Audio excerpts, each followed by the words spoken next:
simpan anak tadi, masukkan dalam peti, dianyutkan. Pertanyaannya, kok nggak tenggelam ya Pak Ustadz? Anak bayi dianyutkan dalam sungai Nil. Nah itulah dalam kitab Ushunul Hamidiyah hebatnya calon-calon Nabi ini. Kalau calon-calon Nabi begitu dilahirkan oleh Allah ke dunia, telah diberikan satu kelebihan, namanya adalah irhas. Jadi rupanya calon Nabi itu sudah dijaga oleh malaikat Pak.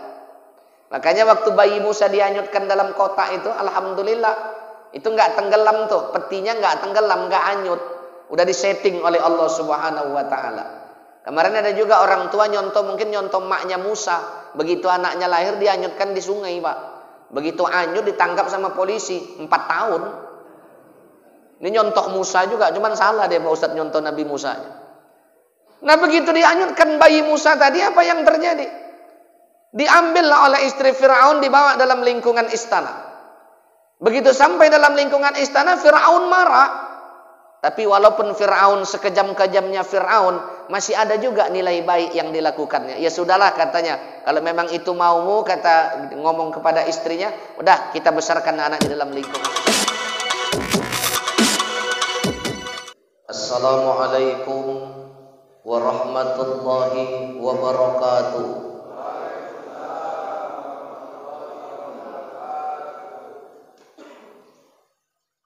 Bismillahi walhamdulillah, wassalatu wassalamu ala rasulillah, sayyidina wa maulana Muhammadin abdillah, wa ala alihi wa ashabihi wa mawala, la hawla wa la quwwata illa billah, amma ba'd.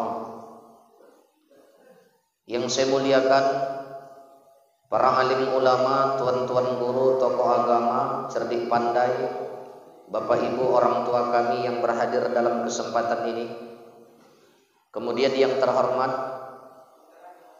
Bapak Ketua FKSMM, yang mana dalam hal ini diwakili oleh senior saya Al-Ustadz Samsir Lubis SAG yang tadi telah memberikan arahan di hadapan kita. Kemudian yang terhormat Bapak Haji Sugiyardi SPD selaku Ketua Badan Kemakmuran Masjid, yang juga tadi telah banyak memberikan arahan dan sekaligus ucapan terima kasih kepada kita yang sudah berjibaku bagaimana untuk mengindahkan masjid kita ini, sehingga dari musola berubah menjadi masjid yang alhamdulillah dapat kita saksikan pada ahad subuh ini. Kemudian yang tidak kalah pentingnya, salam hormat saya kepada para YouTubers. Sebagaimana disampaikan Ustadz Samsir tadi, ada 3 YouTubers. Tapi luar biasa nuansa YouTubers hari ini kalah saya dengan YouTubers Pak. Karena sebenarnya YouTubersnya luar biasa, macam tuan guru pakaiannya, ini luar biasa sekali. Ada yang namanya Mencirim Syariah, ada Sahibul Qalbi, bahkan FKSMM. Satu lagi kita lihat setelah Mencirim Syariah, ada Sahibul Qalbi, satu lagi FKSMM ya Pak. Alhamdulillah.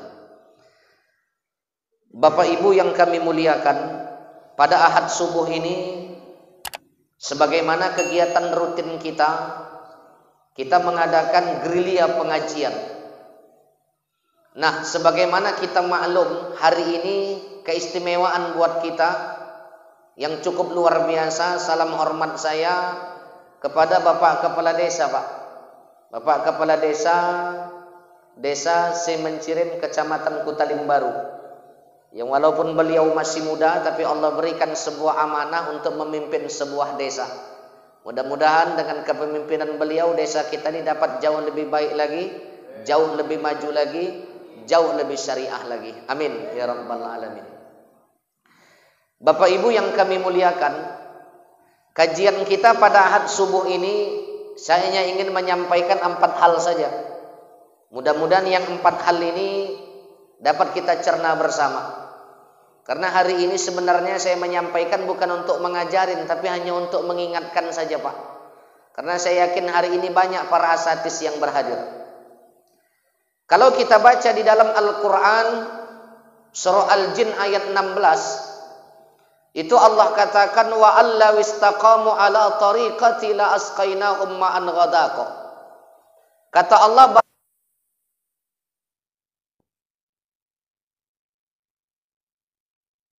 kata Allah. Barang tentu la asqainahum ma'an ghadaqa.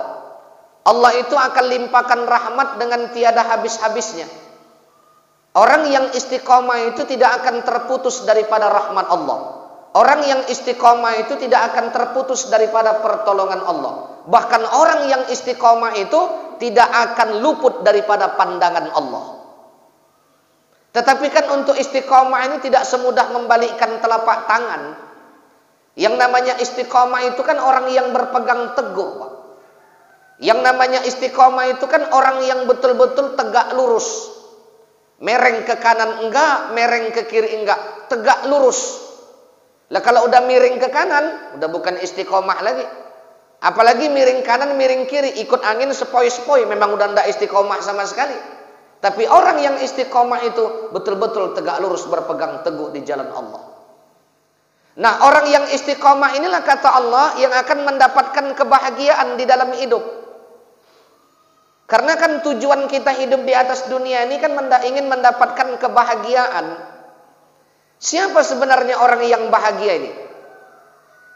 Sebagaimana kita maklum, orang yang bahagia itu ciri-cirinya ada 4. Pertama, kata Nabi, orang yang bahagia itu adalah orang yang tidak pernah melupakan kesalahan yang pernah diperbuatnya. Pertanyaannya, siapa sih manusia yang tidak pernah berbuat salah? Tidak ada manusia yang tidak pernah berbuat salah. Dalam sholat terkadang kita masih salah, Pak. Dalam sholat masih salah. Pernah sholat subuh berjamaah, karena saya baru pulang jam 3 sampai saya di rumah. Karena nggak bisa tidur lagi, karena sebentar lagi subuh, langsung subuh. Itu kondisi sholat dalam keadaan mata 5 watt. Dalam keadaan ngantuk, Pak. Rupanya begitu saya imam, bacaan masih alhamdulillah masih terkonsentrasi. Yang di belakang saya udah nggak konsentrasi lagi. Saya baca ayat, yang saya baca nggak panjang-panjang. Inna anzalna sampai kalimat salamun hiya hatta matla'il fajri, itu wawa yang di belakang saya kuat-kuat. Amin. Geger satu masjid. Jadi siap sholat saya tanya, wah kenapa diaminkan? Dibilangnya, tertidur aku waktu sholat tadi. Kenapa bisa seperti itulah? Namanya juga manusia, tidak luput daripada salah dan hilaf. Itulah manusia. Jadi kalau kita tidak pernah melupakan kesalahan yang pernah kita lakukan, kita termasuk orang yang bahagia. Sehingga kalau akan melakukan kesalahan yang lain, kan sudah barang tentu kita mikir-mikir, Pak. Nah, jadi oleh karenanya manusia itu pasti dekat dengan kesalahan. Kenapa? Karena memang manusia ditanamkan oleh Allah yang namanya hawa dan nafsu. Karena nafsu itulah kita beda dengan malaikat. Karena nafsu itu juga lah kita berbeda daripada yang lain. Kalau malaikat tidak pernah melakukan kesalahan, rasanya wajar dan pantas. Kenapa? Karena malaikat adalah makhluk yang tidak dibekali oleh Allah dengan nafsu. Tapi kalau manusia 1 kali 24 jam berjuang dia mengendalikan nafsunya, terkadang nakal akal yang menang, terkadang nafsu yang menang. Wajarlah terkadang manusia kadang benar, kadang salah. Itu namanya manusia. Itu orang bahagia yang pertama. Kemudian orang bahagia yang kedua kata Nabi adalah orang yang tidak pernah mengingat-ingat kebaikan yang udah pernah dilakukannya. Terkadang kan ada model orang rajin berbuat baik tapi sering mengungkit-ungkit kebaikan tersebut. Nggak boleh kalau kita ungkit-ungkit kebaikan itu, Pak. Nggak boleh kita ingat-ingat kebaikan itu. Siapa sih manusia yang tidak pernah berbuat baik? Bahkan saya pernah ditanya, waktu sejarah Nabi Musa itu dihanyutkan oleh ibunya di sungai Nil itu kan yang mengangkat Nabi Musa kan yang membawa ke istana istrinya Fir'aun. Dibawa ke dalam lingkungan istana. Sampai di istana Fir'aun mengatakan sempat keluar peraturan. Setiap anak laki-laki lahir, bayi laki-laki lahir, bunuh. Karena Fir'aun pada waktu itu percaya kepada tukang ramalnya. Nanti Tuhan yang akan menghancurkan singgasana kekuasaan Tuhan adalah seorang pemuda dari keturunan Bani Israel. Tapi belum tahu siapa pemuda ini. Makanya Fir'aun buat peraturan setiap bayi laki-laki lahir bunuh. Namanya juga naluri seorang emak. Begitu anaknya lahir, ini luar biasa sayangnya, Bu. Dibawa anak tadi, disimpan anak tadi, masukkan dalam peti, dihanyutkan. Pertanyaannya kok nggak tenggelam ya Pak Ustadz? Anak bayi dianyutkan dalam sungai Nil. Nah itulah dalam kitab Ushunul Hamidiyah hebatnya calon-calon Nabi ini. Kalau calon-calon Nabi begitu dilahirkan oleh Allah ke dunia, telah diberikan satu kelebihan namanya adalah irhas. Jadi rupanya calon Nabi itu sudah dijaga oleh malaikat Pak. Makanya waktu bayi Musa dianyutkan dalam kotak itu, alhamdulillah, itu nggak tenggelam tuh, petinya nggak tenggelam, nggak hanyut. Udah disetting oleh Allah Subhanahu wa taala. Kemarin ada juga orang tua mungkin nyontoh maknya Musa. Begitu anaknya lahir dianyutkan di sungai, Pak. Begitu anyut ditangkap sama polisi 4 tahun. Ini nyontoh Musa juga, cuman salah deh Pak Ustadz nyontoh Nabi Musa. Nah, begitu dianyutkan bayi Musa tadi, apa yang terjadi? Diambillah oleh istri Firaun, dibawa dalam lingkungan istana. Begitu sampai dalam lingkungan istana, Firaun marah. Tapi walaupun Fir'aun sekejam-kejamnya Fir'aun, masih ada juga nilai baik yang dilakukannya. Ya sudahlah katanya, kalau memang itu maumu, kata ngomong kepada istrinya, udah kita besarkan anak di dalam lingkungan istana. Tapi sempat marah Fir'aun, hendak memancung kepala bayi Musa pada waktu itu. Kenapa? Karena dipegangnya, satu riwayat mengatakan dipegangnya jenggot Fir'aun, itu terbakar separuh. Bisa gosong separuh. Itulah hebatnya bayi Musa. Fir'aun bilang, ini bukan bayi sembarangan ini. Kalau begitu kita bunuh saja. Kata istrinya, janganlah bang. Orang itu anak-anak kecil biasa kok. Lah kalau abang nggak percaya, cobalah tanya tukang ramal abang. Tukang ramalnya ngomong, hati-hati dengan bayi ini tuan. Bagus habisi saja. Kata istrinya, kalau begitu kita buat sayembara bang. Bagaimana nanti sebelah kanannya makanan, sebelah kiri bara api. Kita suruh bayi ini merangkak. Kalau diambilnya makanan, pancunglah lehernya. Kalau diambilnya bara api, jangan pancung lehernya. Lah namanya calon Nabi, diberikan oleh Allah yang namanya irhas, memang jalan ngerangkak mau ngambil makanan. Satu riwayat mengatakan ditepiskan oleh malaikat Jibril tangan bayi Musa, sehingga bayi Musa memegang bara api, dimasukkan ke dalam mulutnya Pak. Kata Fir'aun, memang betul, ini anak kecil biasa, orang yang diambilnya bara api. Ya wes lah, ora popo. Loh Fir'aunnya kok ngomong ora popo Pak? Ini kan ceritanya di Kutalim Baru. Wes lah, ora popo. Wis. Nah, tapi bagaimana yang terjadi pada waktu itu? Kan pernah juga berbuat baik. Tapi walaupun dia pernah berbuat baik, Pak, kezalimannya lebih banyak daripada kebaikan yang diperbuatnya. Sehingga pantas saja, saya ingat pada muallim saya dulu, waktu nyolatkan jenazah, dia nggak kenal Pak Ustadz jenazah itu siapa. Tapi dia tanya sama kami, apakah jenazah ini baik? Kami nggak bisa jawab karena kami nggak kenal. Marah dia sama kami. Jawab baik. Kenapa begitu muallim? Karena kayak manapun seseorang itu tetap pernah berbuat baik dalam hidupnya. Ini kadang ada model orang Pak, tega betul. Apakah almarhum baik? Enggak. Ini kan ngeri kali lah ini. Kalau ada model seperti itu. Tapi kita kan berprasangka baik saja kepada si jenazah tadi. Toh Nabi kan pernah jenazah lewat, Nabi berdiri mendoakan jenazah. Kata Umar, yang meninggal itu ya Nabi itu bukan orang baik.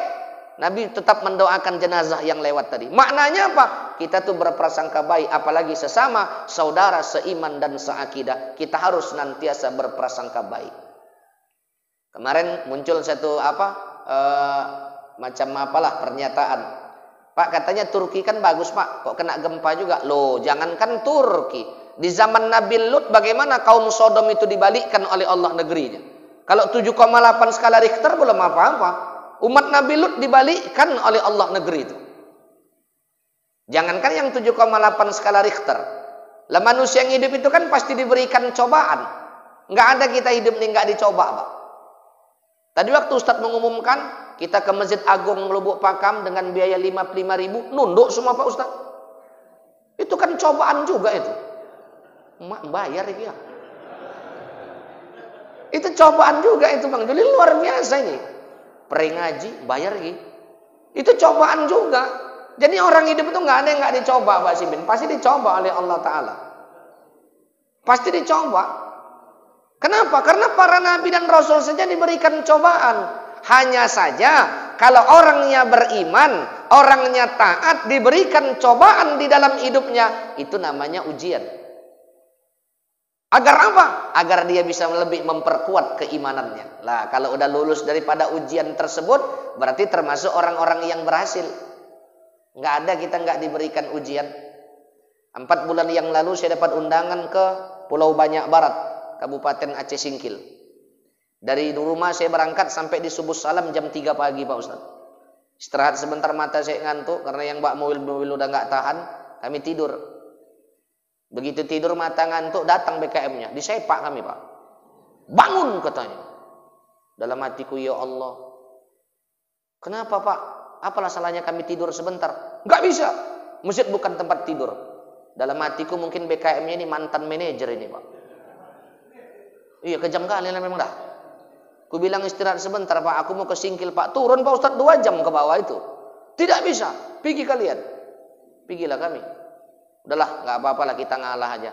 Sampailah kami pas ke Kabupaten Aceh Singkil, disambut sama Kabak Kesra. Rupanya bapak itu camat. Habis kau.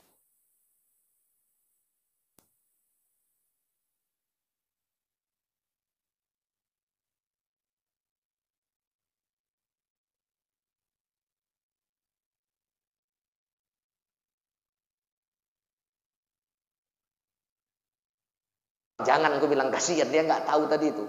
Akhirnya sendalku diangkatkan Pak. Ini kan hebat betul lah ini rupanya. Nah artinya Pak, ini kan cobaan juga bagi kita. Ya Allah, ya Rabb. Udahlah, berangkat jam 9 pagi kami nyebrang naik kapal feri.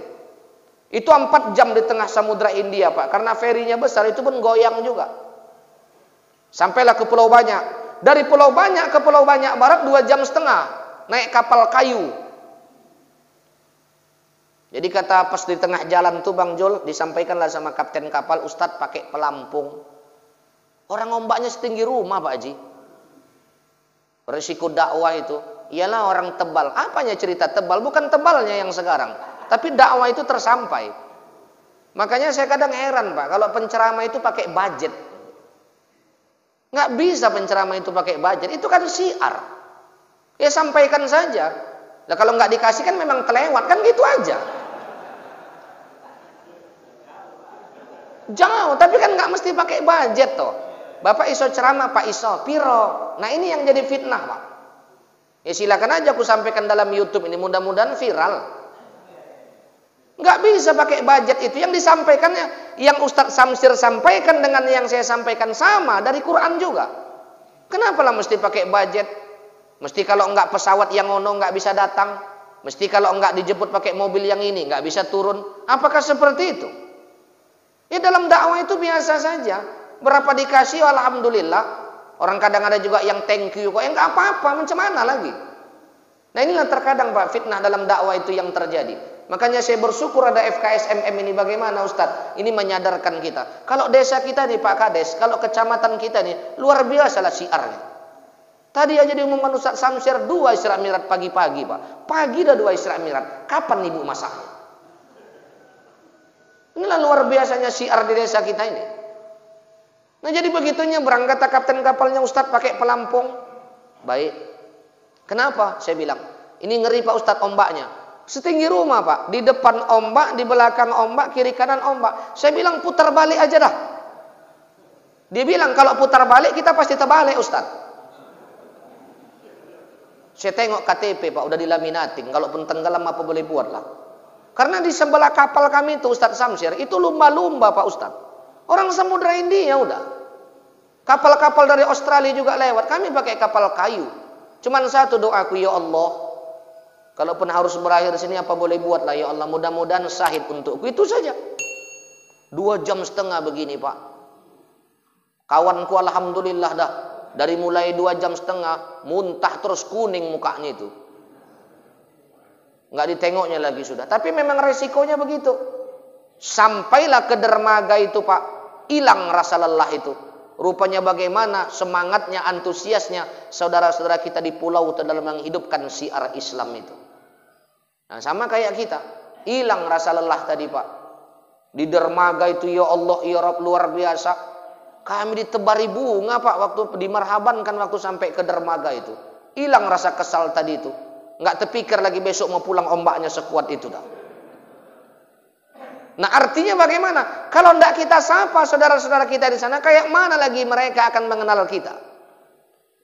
Lah modal pakai budget, kalau nggak sekian nggak turun, kalau nggak sekian juta nggak bisa iso ceramah. La ilaha illallah la haula wala quwata illa billah. Fitnah dalam dakwah itu.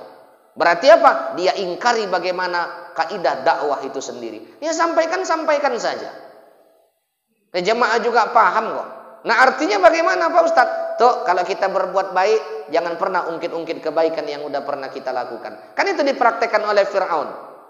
Begitu bayi Musa tadi meranjak dewasa, setelah dia makan bara api tadi, karena lidahnya agak sedikit luar biasa, nggak sama seperti kita, makanya dalam Quran tuh Nabi Allah Musa digandeng oleh Allah dengan Nabi Allah Harun alaihissalam. Kenapa? Karena Nabi Allah Harun sangat piawai dalam berkomunikasi.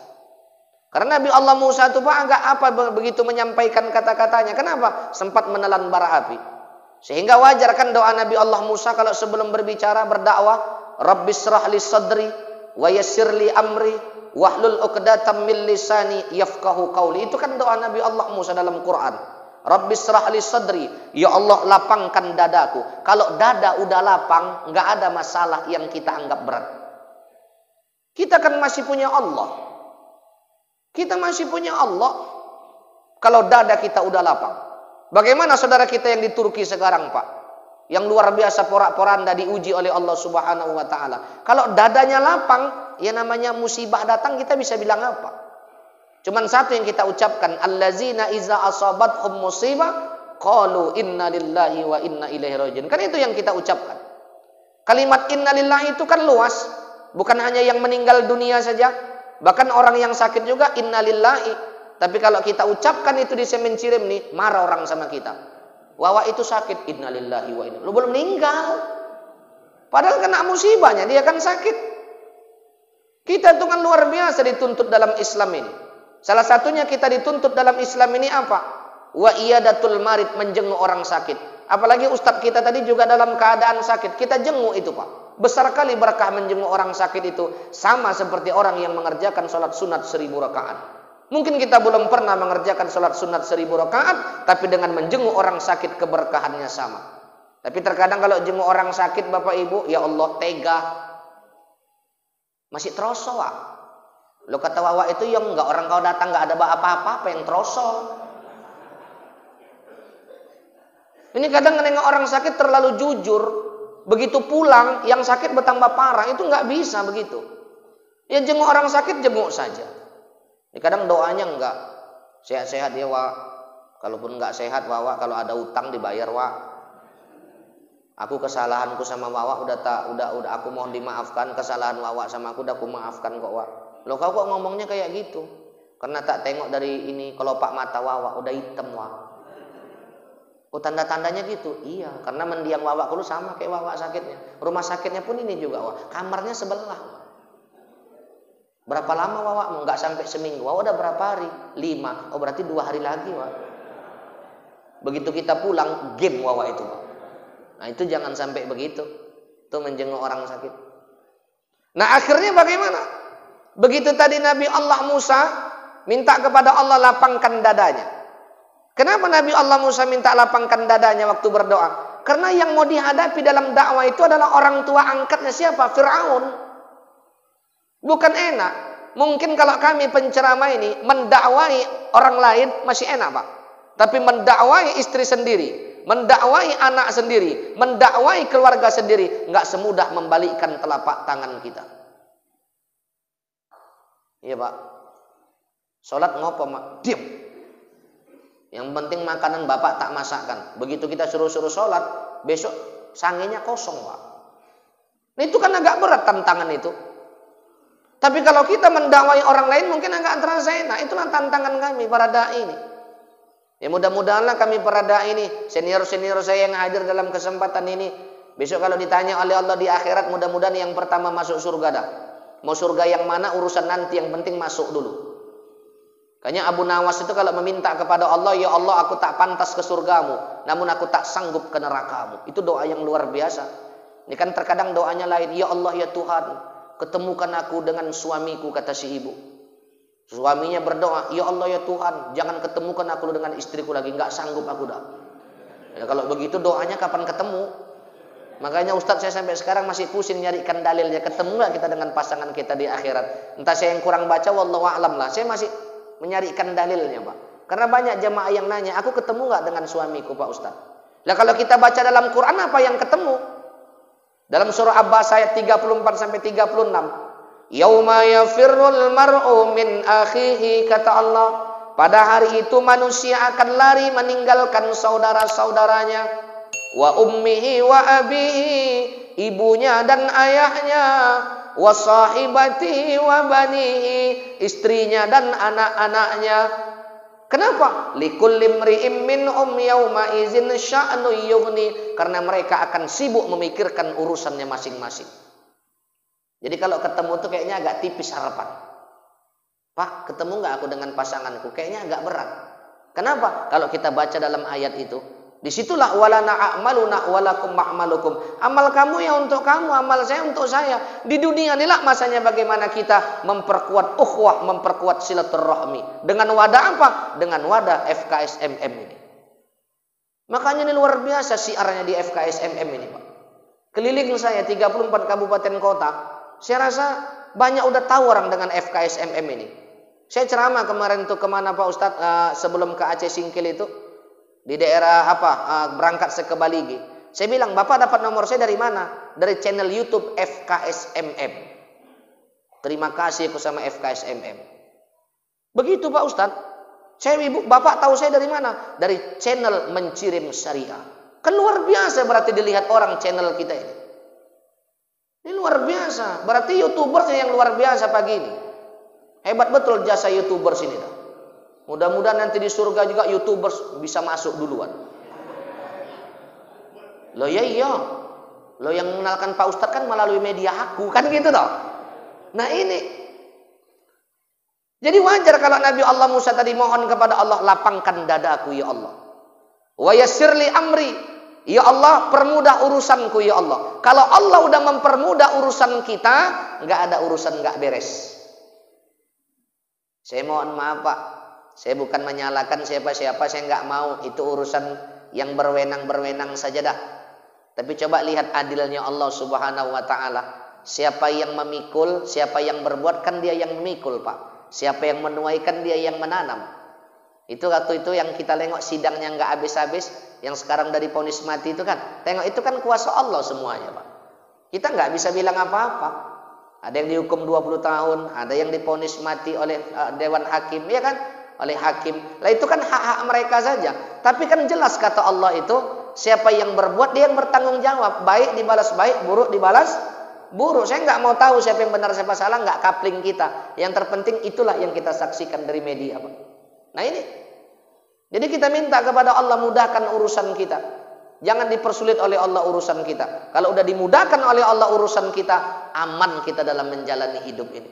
Wahlul 'uqdatam min lisani, kata Nabi Allah Musa, ya Allah, lepaskan kekakuan lidahku ya Allah. Lepaskan kekeluhan lidahku ini ya Allah. Wajarlah, kenapa? Karena sempat menelan bara api. Yafqahu qauli, ya Allah, mudahkan orang untuk memahami gaya bahasaku. Ini doa Nabi Allah Musa, Pak. Karena yang mau didakwai siapa? Adalah dari kalangan keluarga terdekat. Salah satunya adalah orang tua angkatnya itu Fir'aun laknatullah. Waktu mendakwai Nabi Allah, mendakwai Fir'aun, apa kata Fir'aun? Musa, kau seharusnya berterima kasih sama aku. Kalau enggak ada aku, kau udah tenggelam kau di sungai Nil itu. Diingatnya balik, Pak. Jadi sebenarnya kita tuh kalau udah berbuat baik, nggak usah kita ingat-ingat, nggak perlu kita ingat-ingat. Biar Allah yang mencatat perbuatan baik kita. Ini terkadang kalau udah pernah berbuat baik diingat Pak, ya Allah jangan dak. Begitu nyumbang kubah di masjid, kubah itu kan aku yang ngasih, itu aja diceritakan. Padahal yang dia berikan di jalan Allah itu memang titipan Allah untuk dia. Harta itu kan ada yang bukan hak milik kita. Ada yang titipan Allah. Jadi apapun yang kita miliki hari ini semuanya titipan Allah. Wala tusair khaddaka linnas. Jangan kau berjalan di atas muka bumi dalam keadaan sombong. Kenapa? Karena sombong bukan pakaian kita manusia. Kalau Allah mau mengambil sebentar, kalau Allah mau memberi juga sebentar. Nah ini yang kita alami. Jadi oleh karena itu ayo sama-sama melalui wadah FKSMM ini, mari kita jadikan diri kita Pak. Apalagi di penghujung udah mau mendekati Ramadan ini. Kita udah masuk hari ini 6 Sya'ban. Ayo sama-sama kita benahi bagaimana amal kebaikan kita. Jangan pernah ungkit-ungkit kebaikan itu. Kalaupun mau kita buat Pak Haji papan pengumumannya, silakan saja. Tapi jaga niat kita dengan sebaik-baiknya. Bapak ini 1 juta, jaga niat kita. Jangan langsung kita ponis orang lain, oh kamu pamer. Tidak, mungkin niat dia bersedekah dipertontonkan namanya agar orang lain bisa mencontoh dirinya. Itu kan bagus toh. Terkadang disembunyikan sedekahnya. Hamba Allah 1 juta. Kawannya nanya, siapa itu bang? Diam kau ya, jangan kau bilang-bilang sama orang. Kau bisa jaga rahasia. Siapa? Diam kau ya. Siapa pak? Aku iku. Ya habis sama. Kalau udah model kayak gitu kan tergantung niat. Makanya niat kita nggak ada yang tahu. Itulah perkara niat itu. Insya Allah mudah-mudahan kalau niat kita baik. Ini masjid kita buktinya siap. Musola kita tuh yang lama, sekarang jadi masjid udah. Hebatlah warga kita sini Pak Haji. Kalau udah masjidnya secantik ini. Kalau udah masjidnya cantik Pak, siarnya hidup. Ini ambalnya yakin ini masih baru ini. Persiapan Ramadan ini Pak. Kan Ramadan membawa berkah berarti itu. Benar Pak Ustaz, Ramadan membawa berkah. Saya aja kaget semalam Pak di telepon. Ustaz tanggal 21 kita berangkat ke Brunei Darussalam, ke Istana.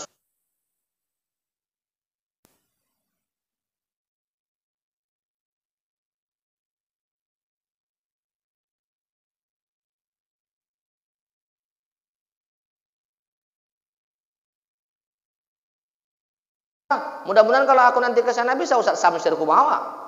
Ini kan syiar juga.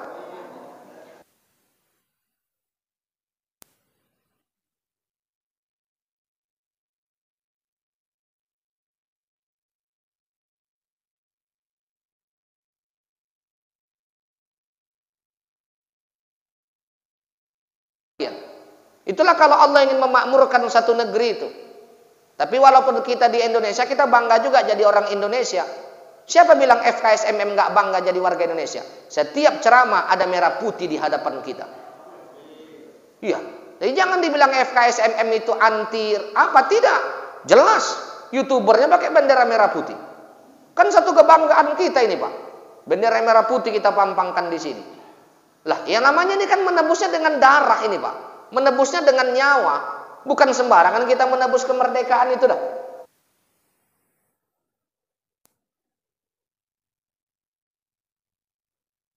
Juang dulu. Bagaimana nyawa yang dia pertaruhkan. Bahkan kalau kita pahami seorang jenderal kita yang paling hebat, yang nggak pernah putus air wudhunya adalah Allahyarham Jenderal Sudirman. Lagi berperang nggak pernah putus wudhunya. Kita ragukan keislaman beliau. Walaupun beliau mengenakan belangkon. Belangkon kan tradisi. Hari ini mas saya Pak channel pakai sorban. Sorban merupakan bagaimana? Syariatnya luar biasa. Tapi jangan salahkan yang pakai belangkon, karena belangkon juga merupakan tradisi. Kalau yang namanya budaya, kita carikan dalilnya, nggak ketemu Pak. Yang betul-betul Nusantara hari ini, Pak apa? Tengok Pak apa namanya? Lupa saya. Pak ini yang depan saya. Pak apa? Pak Sukiono. Yang betul-betul nasional beliau pakai batik hari ini. Ustadz Samsir pakai baju Cina. Koko. Mana ada koko baju Arab Pak? Betul nggak? Tapi itu kan tradisi. Setiap dia yang menutup aurat bisa kita pakai. Bang Zul, betul-betul dia nasional hari ini apa? Pakai kain sarung. Sarung itu memang tradisi kita. Kalau jubah yang kita pakai hari ini Pak, sama yang saya pakai, kita pakai tradisi Arab pada saat ini. Kan nggak jadi masalah. Yang penting tetap menutup aurat. Apalah masalahnya? Kalau yang namanya budaya, itu kata Syekh Wahbah Az-Zuhaili, dalam memahami budaya itu ada 3. Pertama, kalau budayanya baik, teruskan. Kita ada nggak kalau di desa kita ini punggahan Pak Kades? Desa buat punggahan nggak Pak? Oh, paten Pak Kadesnya. Carikan dalilnya, punggahan nggak ketemu. Tapi itu kan tradisi yang baik. Lihat Bu, kalau udah punggahan, yang nggak sanggup beli ikan ayam, datang ke punggahan bisa makan ikan ayam, walaupun yang dia bawa telur ayam. Kata dia, kau jangan bangga kau bawa ayam, kalau nggak ada telur nggak ada ayam. Kata yang bawa ayam, diam kau, kalau nggak ada ayam nggak ada telur. Kata iya juga. Tasalsul dia Ustaz, begitu-begitu saja. Nah ini, nah artinya bagaimana? Punggahan itu kan tradisi yang baik. Apalagi dibuat sama Pak Kades, punggahan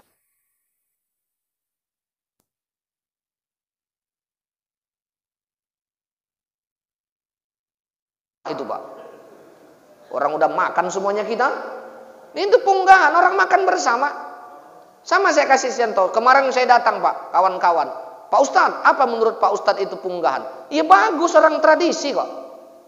Indonesia ini kan kaya akan tradisi. Saya kasih contoh. Saya ada kawan Pak, doktor dari Al-Azhar sana. Kalau dia bohong saya nggak tahu ya, tapi saya tanya, saya minum kopi, saya tanya sama beliau. Saya suka bertanya sama kawan-kawan abang-abang senior saya itu Pak, yang mungkin luar biasa lah pengalaman daripada kita. Kita kan belajar, nggak ada henti-hentinya untuk belajar. Saya tanya, bang, kayak mana tradisi bang? Dia bilangnya, tradisi yang paling banyak itu ya di kita ini Pak. Luar biasa tradisi sama kita ini. Kalau mereka anaknya manggil bapaknya Abi, manggil emaknya Umi, selesai.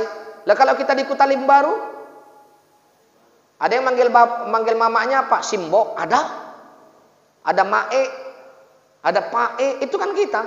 Kalau mau keren sedikit ya bapak, naik sedikit papa, mama, lain lagi. Ada yang bunda, berarti kalau mamanya bunda kan bapaknya panda, kan selesai. Nah intinya bagaimana tradisi kita.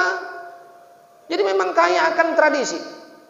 Saya kalau berangkat ke Tanah Suci selalu pakai kain sarung. Turun di bandara orang udah tahu Pak, Indonesia. Kenapa? Kalau kita pakai kain sarung selalu mereknya di belakang. Udah tahu orang tuh Gajah Duduk, Wadimor, Atlas. Itu tradisi. Memang mana dalilnya, macam mana nyarikan dalilnya. Memang satu tradisi. Tapi kalau dia baik, teruskan. Nah yang kedua kata Syekh Wahbah Az-Zuhaili, kalau tradisi itu dia kurang baik, rombak supaya jadi baik. Kan bisa. Sekarang kalau di mana acara walimatul urus pasti ada pengajian ya Pak Ustadz. Itu kan baik toh.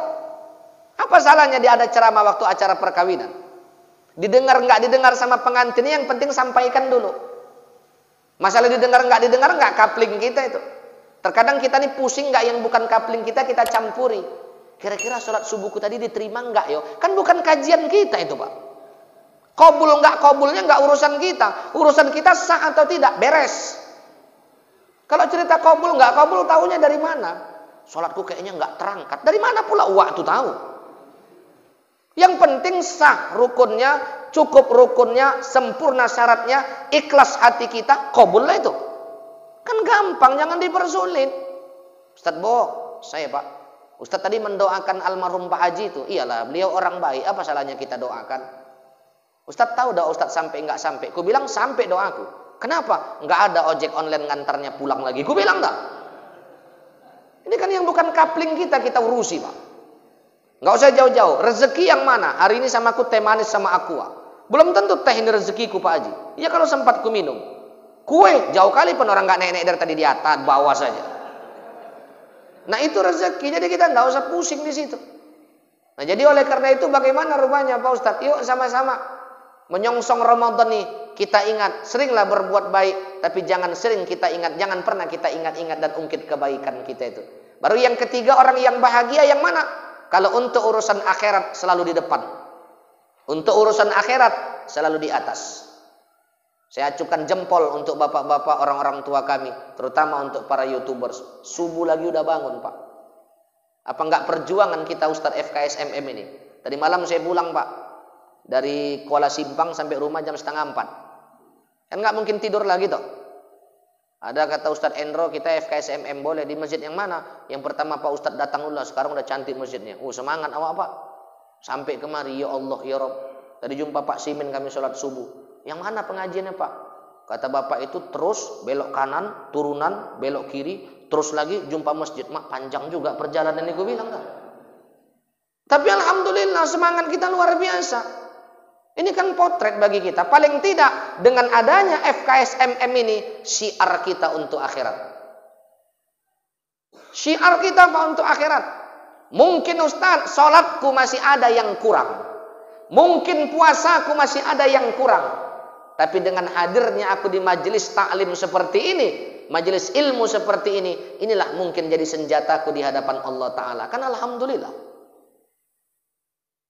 Sehingga dulu ada seorang ulama, tapi bukan hadis ya Pak. Ada seorang ulama mengatakan, yang satu namanya Abdullah, yang satu Abdurrahman. Abdullah dari mulai akil balik ibadah terus, nggak putus-putus, meninggal. Abdurrahman ibadahnya biasa Pak.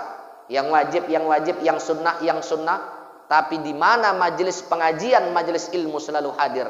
Begitu meninggal, sama-sama meninggal, ditimbang amal baiknya, rupanya Abdurrahman yang lebih hebat. Kenapa rupanya? Dia mengamalkan tafakkarus sa'ah, khudrul qalbi ma'allah khairum min ibadati bin alfisanan. Dia hadir ke majelis ilmu, dia bertafakkur, walaupun mungkin banyak yang disampaikan oleh ustadz tuh, satu dapat dia amalkan, itu jauh lebih baik daripada orang yang mengerjakan sholat sunat 1000 rakaat. Nah, maknanya apa? Yuk sama-sama kita semangat dalam menguatkan FKSMM ini. Sama-sama kita semangat. Apalagi Pak Kades kita mendukung. Tengoklah dua-dua Kades kita mendukung, Pak. Baik yang di Sunggal ataupun yang di Kutalim Baru, sama-sama mendukung. Kalau udah katanya pemerintahnya mendukung, itulah syiar. Makanya saya bangga kalau ada seorang pejabat itu, dia bagaimana berjuang bersama para ulama, para umat untuk menghidupkan syiar. Kalau itu Pak, insya Allah mudah-mudahan maju kita.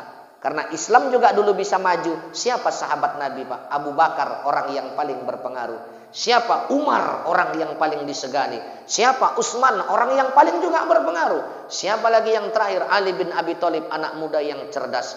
Jadi alhamdulillah kalau di FKSMM ini unsur itu semuanya ada. Makanya mudah-mudahan kalau itu dapat kita praktekkan, dapat kita langgengkan, kita termasuk orang yang bahagia karena mengutamakan dalam hal urusan akhirat. Baru yang terakhir, orang yang bahagia yang mana? Kalau memandang dunia selalu ke bawah. Maknanya apa? Syukurnya tinggi. Sehingga pepatah mengatakan pelangi di atas kepala orang lain sering kita lihat. Tapi pelangi di atas kepala kita sendiri tak pernah kita lihat. Kenapa? Terkadang kita sering melihat kebahagiaan orang lain. Kita lupakan kebahagiaan yang telah Allah tanamkan kepada kita. Nah, kalau orang bersyukur itu kan cukup. Tidak ada orang bersyukur itu tidak cukup. Kenapa? Karena yang namanya syukur itu, itulah makom yang paling tinggi. Dalam kitab Risalatul Qusairiyah itu, Pak. Makom yang paling tinggi. Untuk apa? Agar kita senantiasa bisa dekat dengan Allah Ta'ala. Bersyukur kita. Ibu, bersyukur kita. Bapak-bapak, bersyukur kita. Kenapa? Karena kalau udah syukur, insya Allah mudah-mudahan tenang jiwa kita. Satu kisah, Abdurrahman bin Auf. Seorang sahabat Nabi yang paling kaya. Tersohor kemana-mana kekayaan. Tiba-tiba berdoa kepada Allah, minta jadi orang miskin. Bayangkan Pak, udah kaya minta jadi orang miskin. Kalau kita nggak usah doa lah minta jadi orang miskin. Nggak doa pun jadi sendiri kok. Abdurrahman bin Auf, panen kurmanya satu pun nggak ada dijual. Lompat-lompat kegirangan senang. Aku udah jadi susah, aku udah jadi susah. Rupanya di negeri Yaman pada waktu itu sedang diserang wabah penyakit. Vaksinnya apa? Kurma busuk. Kata raja, cari kurma busuk yang paling banyak. Kata Perdana Menteri, ada ya Tuan, punya Abdurrahman bin Auf. Apa kata raja? Beli kurmanya dengan harga 5 kali lipat. Bengong Abdurrahman, kok nggak jadi miskin aku ya, semakin kaya. Itu kalau Allah mau. Jadi kalau Allah nggak mau, kita nggak usah bilang apa-apa. Kalau Allah mau. Di daerah Setabat Pak Ustadz, kawan-kawan saya, tanahnya kena lintasan jalan tol, mendadak kaya Pak. Karena Allah mau. Rumahnya yang dulu tepas sekarang, mewahnya luar biasa, kena lintasan tol. Jadi apa doa abang rupanya? Satu doa dia, ya Allah ya Tuhan, mudah-mudahan tanahku kena lintasan tol, ya Tuhan kabul. Itu kalau Allah mau. Jadi kalau Allah mau itu tidak ada yang mustahil. Ya Pak Haji, masjid kita bisa siap. Itu kalau Allah mau. Tapi saya yakin nih, warga kita luar biasa dalam berjuang di jalan Allah. Jadi ingat sama-sama, kalau kita ingin jadi orang bahagia, jangan pernah lupakan kesalahan yang pernah kita lakukan. Sehingga kalau akan melakukan kesalahan yang lain, kita mikir-mikir. Yang kedua, jangan pernah ungkit-ungkit kebaikan yang udah kita perbuat. Seolah-olah kita belum pernah berbuat baik. Jadi kalau ada kesempatan untuk berbuat baik, kita semangat. Saya kemarin terharu, Satgas kita ada yang meninggal ya Pak. Terharu saya Pak, Satgas kita ada yang meninggal. Mungkin itulah amal dia untuk sampai ke dalam surganya Allah. Kita kan nggak ada yang tahu, kata Allah yarham Kiai Haji Maimun Zubair. Amal yang mana yang mengantarkan kita nanti? Apakah sholat kita? Apakah puasa kita? Apakah dengan kehadiran kita di FKSMM? Apakah kata para YouTuber dengan kupampangkan Pak, ku share itu sebanyak-banyaknya, umat bisa melihat, bisa jadi dengan itu. Kita nggak tahu dengan amal yang mana. Bahkan kata beliau, kalau semut lewat nggak kita pijak aja, mungkin itulah amal kita yang mengantarkan kita ke surga nanti. Ya, makanya jangan pernah ungkit-ungkit kebaikan yang udah pernah kita lakukan. Baru yang ketiga, kalau ingin jadi orang bahagia, kalau untuk urusan akhirat selalu memandang ke atas, mengutamakan urusan akhirat. Baru yang keempat, kalau ingin menjadi orang yang bahagia dalam memandang dunia selalu ke bawah, supaya muncul rasa syukurnya. Nah, insya Allah mudah-mudahan menyongsong Ramadan ini, mari sama-sama kita tingkatkan kualitas amal ibadah kita. Sebagaimana dalam doa kita, Allahumma barik lana fi Sya'ban wa ballighna Ramadan. Ya Allah, berkahi umurku pada bulan Sya'ban ini, serta sampaikan kelak umurku pada bulan Ramadan. Amin, amin ya rabbal alamin. Demikian dapat saya sampaikan. Terima kasih atas segala perhatian. Mohon maaf atas segala kekurangan. Terkhusus kepada para senior saya, para asatis, para guru-guru kami semua yang berhadir, saya mohon maaf. Usikum wa nafsi bitaqwallah. Assalamualaikum warahmatullahi wabarakatuh.